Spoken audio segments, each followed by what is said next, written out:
What's up, everybody? Dan here from Headwaters Kayak. We literally just walked in the door from getting back from Arizona. We had a 4-day epic road trip all around the Southwest. It was so hot. We decided to go there in the middle of an Arizona heat wave, so it got up to 118 at times, but we made the best of it by cooling off in some of Arizona's best waters. But we're back now, and I decided no better way to unwind and cool off from a long day of driving than going for a paddle. So we're going to hook up with Abigail from the Headwaters Boathouse, and we're going to go float the river. I'm going to take the new Oldtown Loon 106. Oldtown was nice enough to send me this one out to review. I'm going to bring you guys along and tell you what I think. So here it is, the new Loon Angler. This is the 106. They asked me what boats I would want to review, and I feel like there's so much out there on their sit-on tops, their fishing models. I decided to go with a boat that's a little bit less known, and you guys have actually asked me about it a few times in the comment section. So it's the Loon 106, which is a perfect little boat for floating the Macalamy. I really like the new hatch that they put on this. This is just a little dashboard that pops on and off, which I think is pretty cool. You see it's got that water bottle holder there for like a bike style water bottle on the bottom. Clips on the front, these little deals, how you know you have it locked in. You've got this little, ooh, that seals really well. This little hatch here, which check this out, if you have like a little battery backup, you USB that in, and then boom, you got a spot right here to plug your phone in and charge your phone. If I wanted to, I could just drop my phone right in that little spot. And this is a pretty dry compartment from what I can see. We'll test it out today, but that is pretty sweet. As I move back through the boat, I'm noticing some really nice cushy thigh rests. These seem like they're really well made, extremely well attached. Seat here looks really comfortable. Comes with a little 1.5 pound anchor. Probably won't take that today, but adjustments that are really easy. That seat goes up and down. Look at all that adjustment. The seat back itself goes up and down as well, so you can adjust your lumbar support. It's like the Lariat edition. Look at how fancy that seat looks. It's all perforated foam, so it should breathe really well. You see how we can kind of see light through there? Kind of cool. And everything is super adjustable on it. So it articulates, the seat goes up and down. You got foot pedals that adjust just by pulling forward, pushing back pretty easily. Couple of rod holders behind the seat there. A little bungee for doing paddle float rescues. And then this little mini anchor trolley, which is pretty small, but you can mess with your anchor here from the cockpit and then run it towards the back. And then behind the seat, they've got their simple to use hatch. I like that. That's a one-handed deal. I can clip it on, pop it off. So the hatches are pretty cool on here. Just like that front hatch, it has this soft pliable rubber gasket. It actually seals on there really, really well. As far as storage compartment, you know, it's pretty small. It does have the steel bulkhead here. It's not a huge boat in general, but if you were camping out of it, not a whole lot of room for that. But it could be done if you packed light. But it should be a great little river floater, so I'm excited to check it out and bring you guys along. Let's get into it. Getting to the river just in time for sunset. We're gonna have to boogie if we're gonna beat the sun, but it's gonna be gorgeous. You guys ready?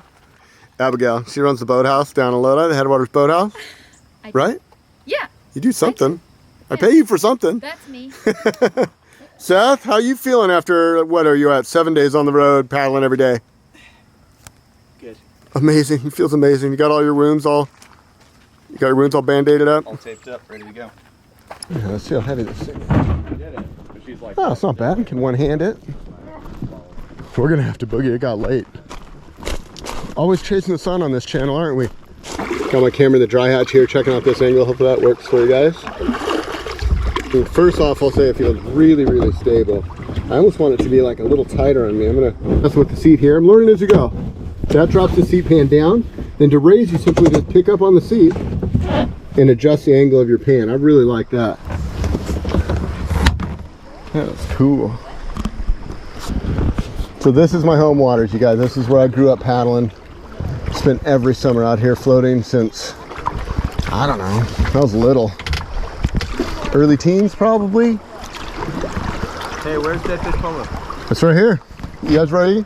I'm bored already. You're boring me with your thoughts on your camera. All right. Super shallow, by the way. Oh yeah, you might want to go forward with your fin, potentially. Go what? Super shallow in some areas, just a heads up. Last time I came down here to board, I got knocked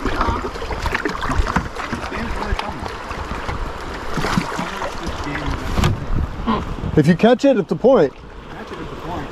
If What if I hit you in the face with it? It's 2 points. Right in the nuts. Nut shot. 3 points. Oh no. Can't touch this. Oh, she got me right in the shorts. We should probably paddle here for a second. We are, after all, reviewing a kayak. So what do you guys say? You want to catch an eddy real quick? Let's see if we can just zip into this one. So when we're eddying out, we lean into the turn. You cross from the current. The eddy's the calm water to the side. That's where, so like right here, the river funnels down and the main current goes this way, but then it has to backfill this section, and that's called the eddy. And so from that backfilling water into the main current, that's called your eddy line. And you'll feel it as it comes, it wants to grab my bow and start pushing me downstream. So what I want to do is I always want to be leaning into those crossings. So if I'm crossing into an eddy, I want to lean in, brace, can rip into the eddy. Oh man, look at all those blackberries. Nice. Gonna peel out of the eddy, one-handed.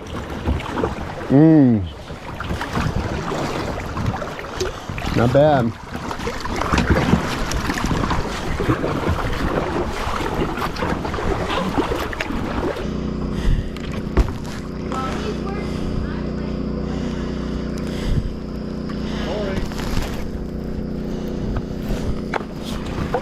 It's really pretty though, guys.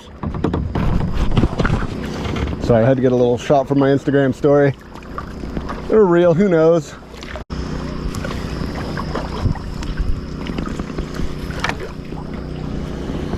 Oh, the river's actually up kind of high. Higher than I would have expected. Oh, a new rope swing. Oh, the water's chilly, but yeah.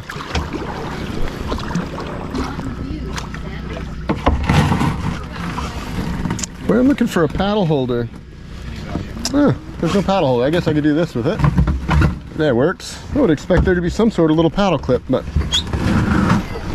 All right, let's check this thing out.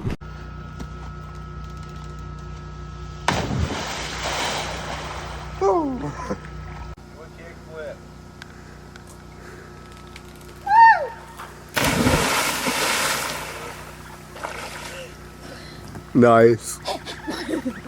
Oh, that's cold. So as we paddle off here, I'll just kind of chat about the boat. Stability of this thing is massive, massive. It reminds me of like the Bonafide EX 123. Just kind of like you can lean it over as far as you want, and it kind of just locks in on that secondary edge. It's got that deep V bottom, kind of like a Pungo, so good tracking. You know, just a very predictable boat, which I kind of would expect from Oldtown. They've been doing this an awful long time. But a lot of times 10-foot boats can feel squirrely, so I'm stoked that this one seems to track really well and feel really stable. I didn't bring my rod with me today, but this would be a perfect place to test this boat for fishing. I wish I had a little more time in it, but I'll definitely get it out again. Oh, sweet. You wouldn't really need to edge a boat like this, but I like the fact that it can like lean to an edge and just initiate with a little stroke, and it carves a nice turn. But then when I keep it straight and lock that keel in, it goes straight really well too, without a whole bunch of correction strokes or having to paddle hard on one side like sometimes you have to do. You know, I expect a 10-foot boat to be maneuverable, but oftentimes it's the tracking that kind of doesn't work for me. So I did a good job on this one.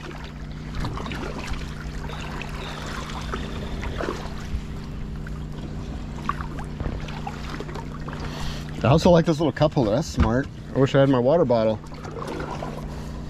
Come more prepared next time for a longer day on the river, hopefully. Thanks. Whoa, strainer.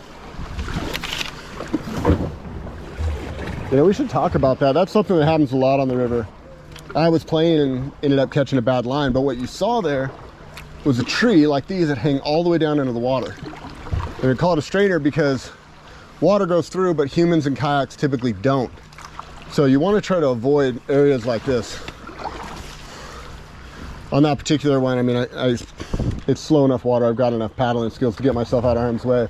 But I've definitely seen a lot of people that have come down here and gotten caught in that and had a really scary experience on an otherwise really mild river.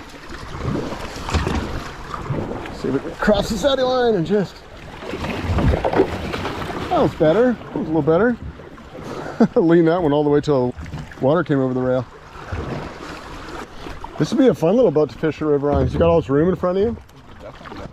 Check this out too if you need more room. Look at all that extra space. If you wanted to bring a dog. Oh, I should have brought Luna. Oh, this is a good one. The current wants to take you right underneath this tree. So two options. I would have probably eddied out, but I was going for the more adventurous route. So I like, you never paddle the same river twice. You come out and it's just different flows, things move around, sandbars move, trees fall in. It's always changing. And I know you guys are gonna ask me, I believe, oh, it says right here, 215 centimeter paddle. I'm paddling the Aquabound Stingray Hybrid. I've been having some shoulder pain because we paddled 7 days in a row. So the nice smaller blade, I figured it might be a little easier on the body tonight. I usually paddle that big wood paddle, the Angler Pro by Benny Branches, but this was in the truck, thought it'd be a little easier. And so far, I really like it. I might want to go a little longer in this kayak because it's wide, maybe a 220, but I haven't really noticed it to be an issue. Tightening up my backrest a little bit. It's got this little red lever you pull forward. Gives a little bit more back support. Good. Now it's too far. Let me see if I can let a little out. I know what you guys are saying. You should check this stuff out before you hit the water. If I'm not well educated, it's because I've been driving like 3,000 miles in the past 7 days and paddling every day. But we've been having a ton of fun doing it.